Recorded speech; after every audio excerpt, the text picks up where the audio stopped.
following is a presentation of the Belly Up Sports Media Network.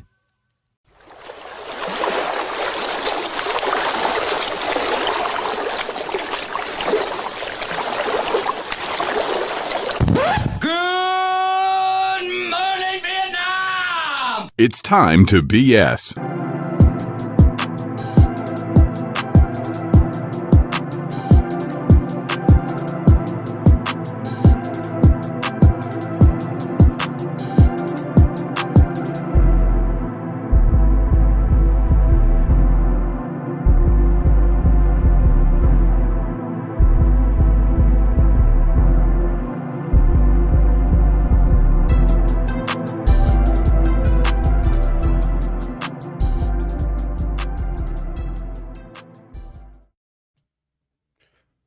Welcome aboard, ladies and gentlemen. I'm coming to you live from the beaches of lovely Long Island, New York, on this rather wet and somewhat humid Wednesday evening here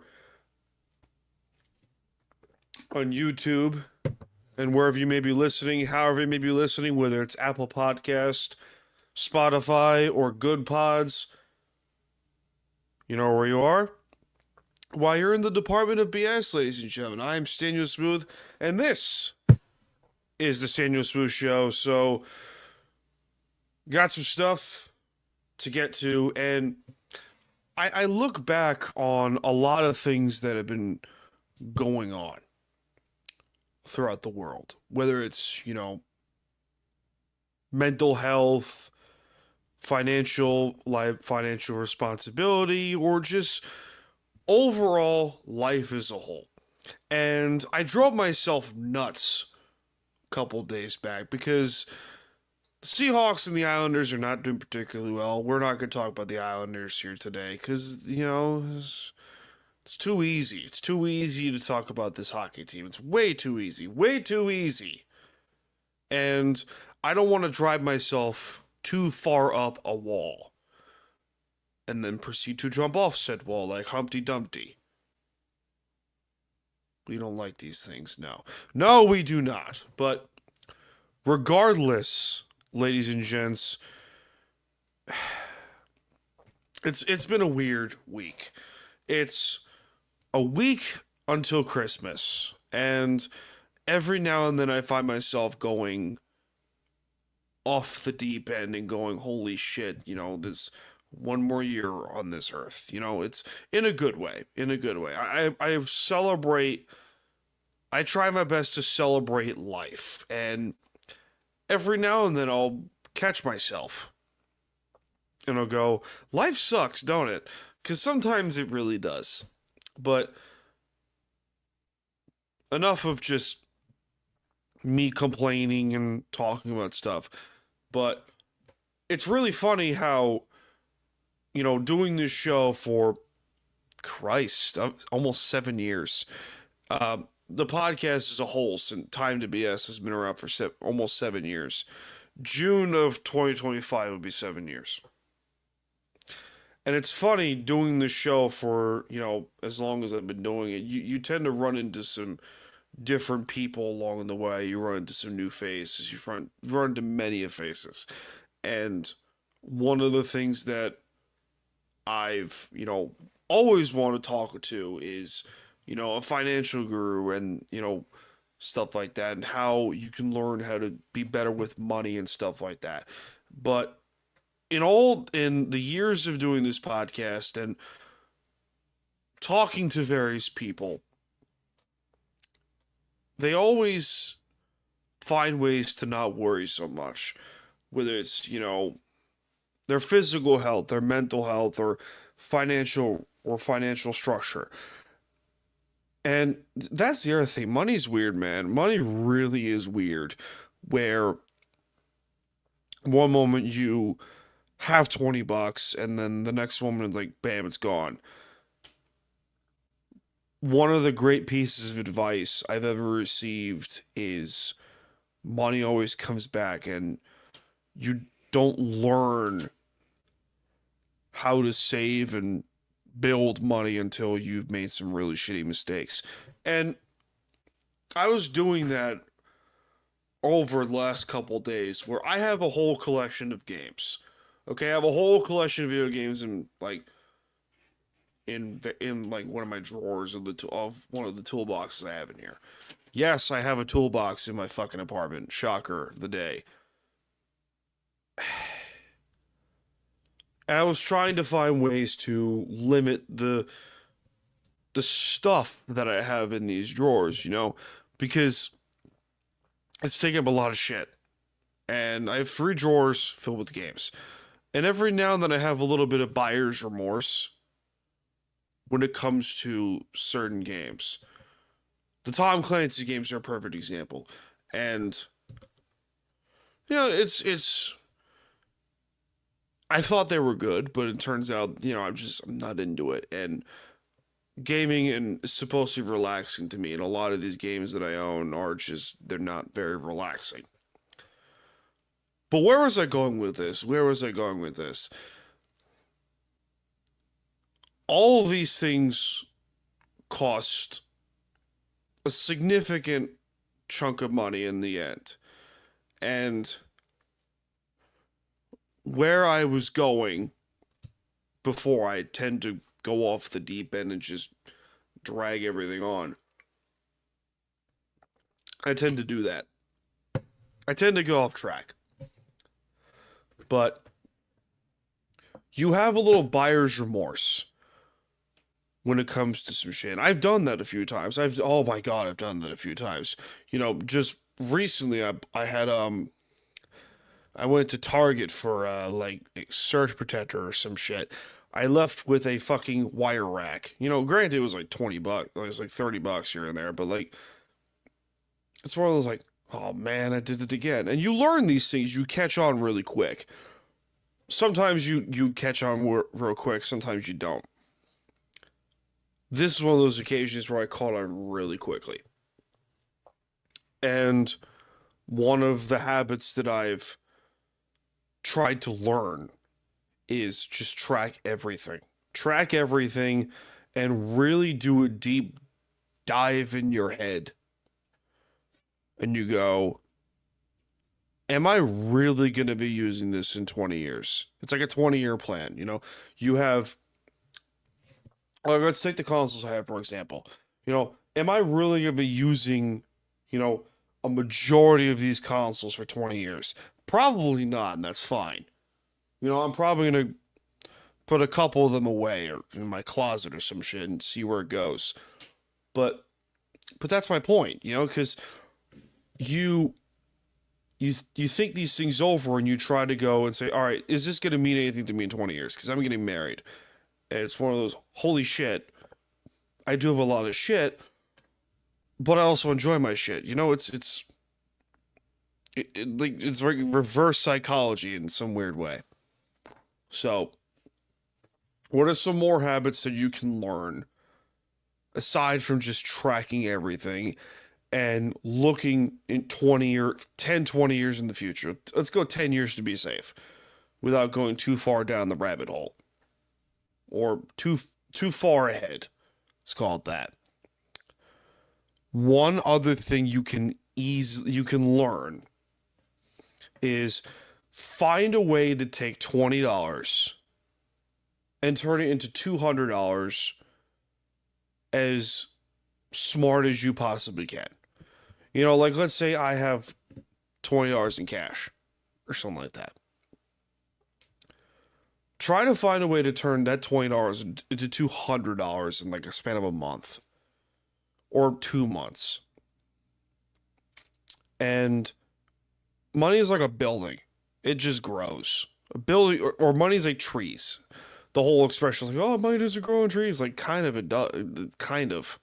When you think about it in retrospect.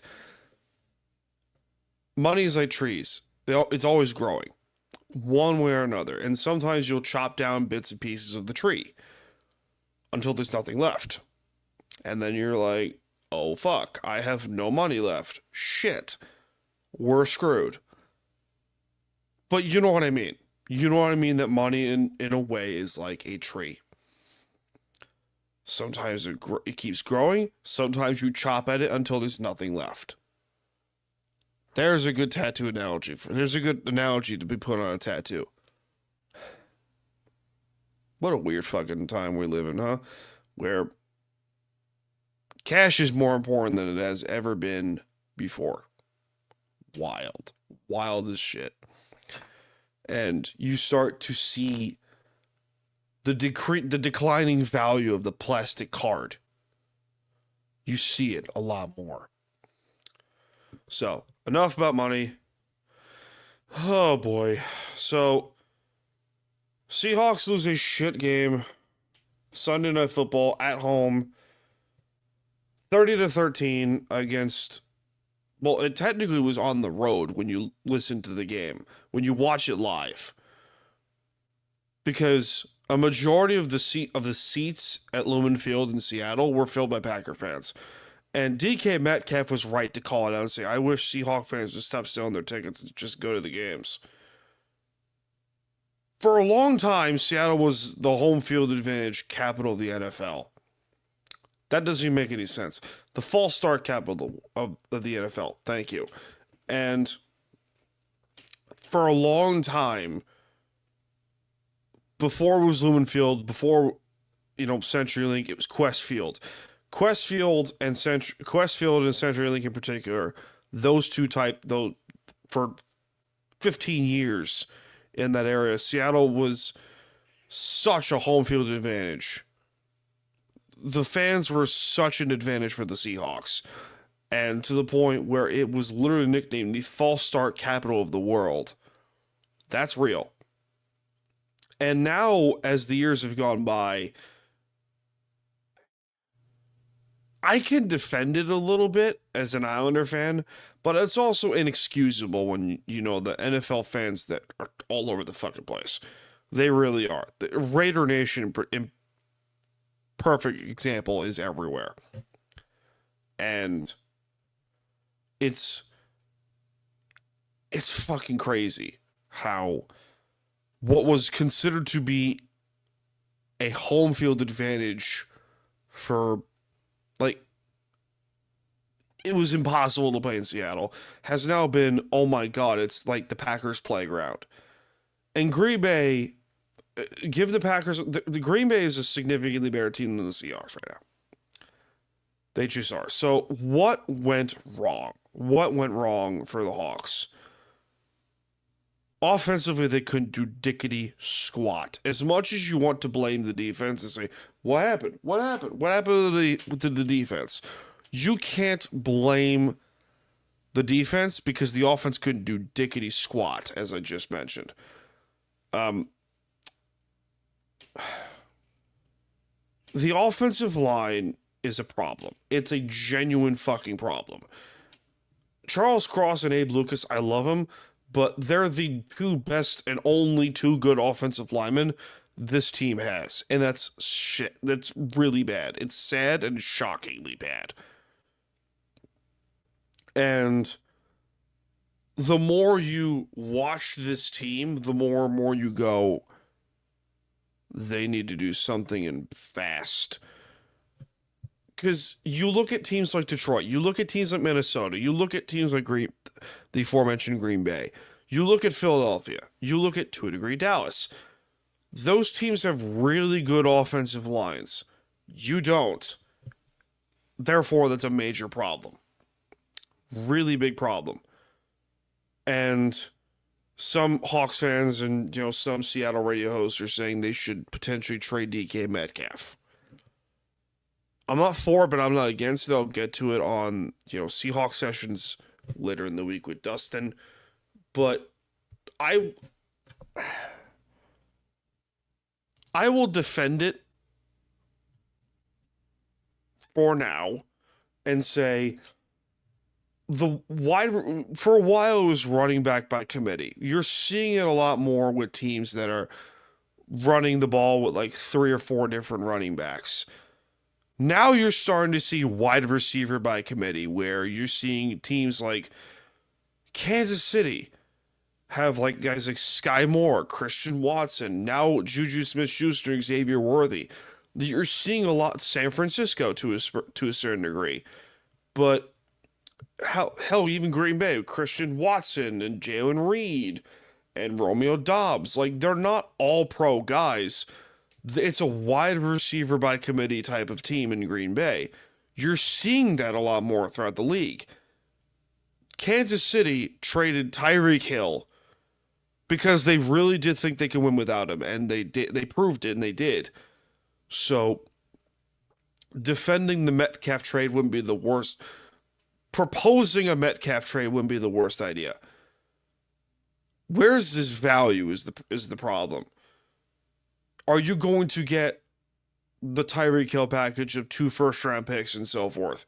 Are you going to get, hey, let's say Indianapolis calls, and the Colts say, hey, we'll trade you Quentin Nelson, who's probably the best guard in football, for DK Metcalf 1-for-1. Do you do it? If the Colts offer Quentin Nelson 1-for-1 and maybe like a 4th round or a 3rd round pick with that deal, yes, I'd take that trade. Because, again, it's wide receiver by committee.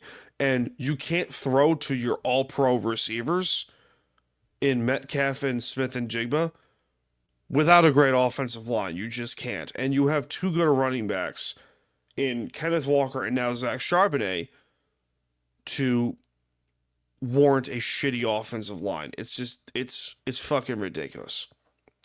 So, I'll go into more details on Seahawks sessions, but that's a taste of what I believe. So, speaking of really shitty tastes, the fuck's going on with the Rangers, man? I'm an Islander fan, and I feel confused because I co-hosted a hockey podcast with Ryan McCarthy over No Credentials Required and Brian Giminaro with 3rd and 10 podcast here with Belly Up. Brian said something that the Rangers stink and they should blow it up. Keeping in mind here, ladies and gentlemen, the New York Rangers last season were in the Eastern Conference Finals and won the President's fucking Trophy.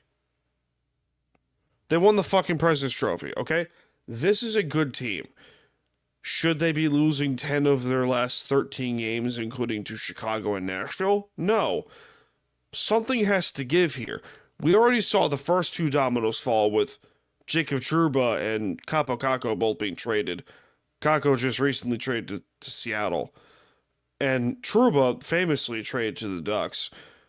But I don't think firing a Peter Laviolette is going to solve this problem. Because the NHL is a boys' club league. You see it all the time. Don't believe me? Jim Montgomery got fired by Boston about a month ago. He currently is the head coach of the St. Louis Blues. Okay? There you go.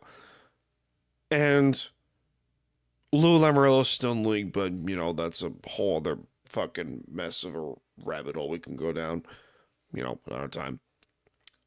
And, you know, it's weird because I don't think firing Laviolette solves the problem because at the end it's the players. You have too good of a roster in over in Manhattan, off Broadway, to really just be this bad. And they're just, oh God, they're bad. And I don't think offloading the whole roster when the previous season you won the President's Trophy is going to solve all of it. It's really not. But who am I to say anything because I'm just a dude behind a microphone on a live stream talking to some peeps, rambling and venting on what's on my mind. So there you go. Speaking of rambling and bullshit, the Buffalo Sabres are a mess. Oh boy. Buffalo, you are a mess. You are deliberately a mess. The Buffalo Sabres. The Sabres have lost 10 straight and have acquired points in, I think, 3 out of 20 potential points. The Sabres are terrible. And Buffalo is a great market. Granted, small market, but Buffalo is a great market. Whether you want to admit it or not, Buffalo is a fantastic hockey market. Football as well. I don't know if you would call Buffalo a quote-unquote small market, but, there's only only two teams in Buffalo. Maybe baseball's coming. We'll see down the road. You never know. Because fuck Rob Manfred. The Pagula family, Terry and Kim Pagula, thinks that everything is fine, and they have 100% faith in GM Kevin Adams. Why? You tell me why. Why is Kevin Adams the right guy for the job when they have essentially done nothing? Okay? Let's play a game. Let's play a what the fuck is going on game. Because Buffalo, like the Rangers, have talent.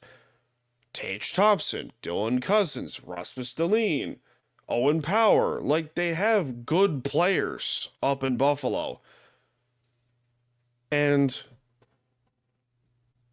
it's wild how they're this bad every fucking year. It's what the hell is going on? Now, I don't think someone mentioned in comments on the other YouTube video that the Sabres need a serious president of hockey operations, like a Lou Lamoriello kind of ideal. But where are you going to find it? The NHL is not entirely filled with known guys, in quotes. It's not fine. It's not fine up in Buffalo. And what could change is, ownership saying, hire a president of hockey ops, hire a really good general manager, hire a really good coach. That isn't Lindy fucking Ruff, but, I don't make decisions around here, ladies and gentlemen. Clearly as day, I don't make decisions around here. What do you guys think the Sabres should do? What do you think the Sabres should do? Let me know what you think. Comment on the stream if you're watching. Tell me what you think. Because I want the Sabres to do something. I really do. That's a franchise that should win a lot more than they are. But then again, Buffalo as a city is cursed, But the Bills might break the curse. We'll see.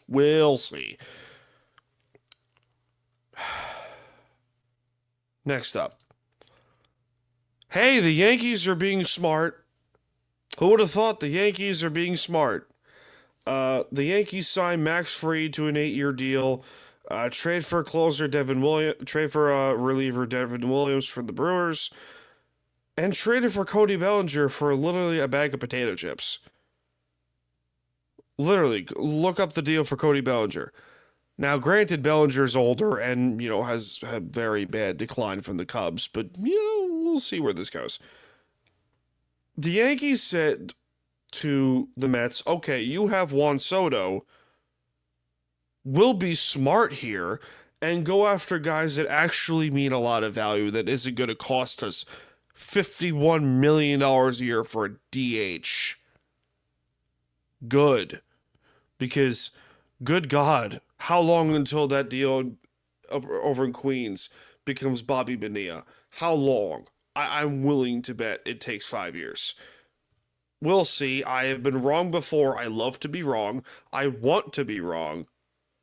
Because being wrong allows me to learn, and that's good. We like these things, ladies and gentlemen. There's also some potential of the Yankees' top prospect in Spencer Jones being called up. Yay. And that dude is Aaron Judge's twin. He's 6'6", I think, and can mash it. He's like Big Al. And he hits dingers. Who gets that joke? Shame on me. But the Yankees, I've preached this for a while. Whether it's on this show or off the air or on various other platforms, where I think the Yankees should be smart. Stop going after like the Juan Sotos of the world or back in the day, Bryce Harper. You know, you remember when they were in the market for Bryce Harper? Do you remember those days? It was great. But the Pinstripes have a lot of really good prospects. They really do. Spencer Jones is one to name is one of many really good prospects that are in the Yankees farm system. What they should do, and is what I think they're going to keep doing, is stay with these free agents that they brought in with Fried, Williams, and Bellinger, and see what you have in these young kids. See what you have in the Jason Dominguez, the Oswaldo Cabrera, the Spencer Jones, like all these guys. You're seeing with Austin Wells is pretty freaking good. Your Anthony Volpe went off in the postseason, especially in the World Series against the Dodgers. You're seeing it, and they should be doing it. Oh, but the Yankees need to buy all their players. Like, no, you don't. You really don't. You don't need to do these things all the fucking time. What helps is seeing what you have from within. That's what the Islanders should be doing in the hockey world, but they won't because, fuck. Lou, I guess, but, whatever. Again, who am I to make these decisions? I am not a smart person. Life is like a box of chocolates. You never know what you're going to get. I'm not a smart man. You know what I mean? Forrest Gump? No? Well, you suck. But this is smart. This is smart what they're doing. They're getting value players. Fried's a good pitcher. Fried's a really good pitcher. Bellinger, if he goes back to 2019 Cody Bellinger, where he's the league MVP of the National League, good God, this is a great deal. Because look up the details of that trade. It was like a prospect and cash. That's it. For Cody Bellinger. That's it. Devin Williams, you had to give it Nestor Cortez, but whatever. Don't hate it. I don't hate it. Dan's a Yankee fan? Yeah, shocker, I'm a Yankee fan, but I'm what you call a rational Yankee fan. Someone who likes to be smart. I just trigger the entire Yankee fan base and I don't care. I don't care. Because, it's chaos. I like to cause chaos. What can I say except you're welcome? All right, fine. Closing thoughts before we close up shop for the day. You're not where you want to be in your life. You want to be somewhere, right? Let's just throw this out there. When I was younger, I kid you fucking not, I wanted to get into radio. Before this, before my current job, before all of this crap with Belly Up, appreciate the guys at Belly Up, I wanted to get into radio. And in some way, shape, or form, it didn't work. What I understood very later on is I'm not where I want to be. I'm where I, let's say, whether it's God, the universe, or something, there's always a weird way of shit working out. Some way, shape, or form, shit works out one way or another. It just does. Don't know how, don't know why, it just does. So, you might not be where you want to be. You might be where you really are supposed to be. You just don't know it yet, and that's fine. Keep your expectations low. Don't try so hard to do shit that you might not be destined to do. And I'm proud of you. We're all of us here in yours inner circle are proud of you for who you are as a person.